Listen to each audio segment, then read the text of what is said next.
Her words hurt my already fragile self-esteem. They made me question if I was doing the right thing. And my anxiety about the future grew. Study? Move? Stay in Bahia Azul forever? Sol became my emotional anchor, the one keeping me afloat. Our morning walks on the beach became a sacred ritual. We'd go out at dawn, when the sun painted the horizon in soft golds. I'd run with him as he chased seagulls, his paws leaving prints in the wet sand. Once, he stole one of my shoes and buried it in the sand, wagging his tail as if it were the most fun game in the world. "Sol, you rascal," I'd shout between laughs, digging to retrieve it. Those moments of light humor pulled me out of my worries. I'd tell him everything. My fears of failing, my vague dreams of doing something creative. He'd listen with his head tilted, his golden eyes fixed on me, as if he understood every word.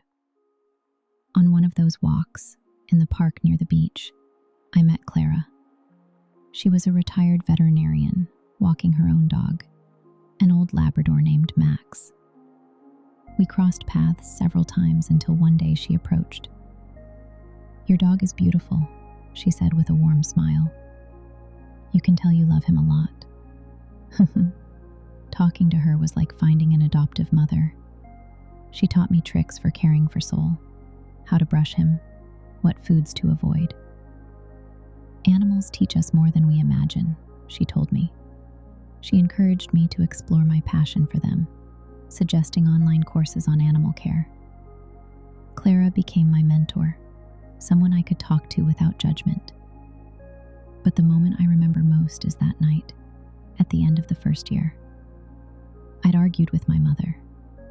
She wanted me to find a real job, and I felt trapped. I cried alone in my room, the world weighing on me. Sol slipped in quietly, jumped on the bed, and curled up against me, resting his head on my lap. His warm fur, his rhythmic breathing. It was as if he were saying, "I'm here." I stroked his floppy ears, and the tears dried up. That night, Sol comforted me without words, and I knew our bond was real, unbreakable.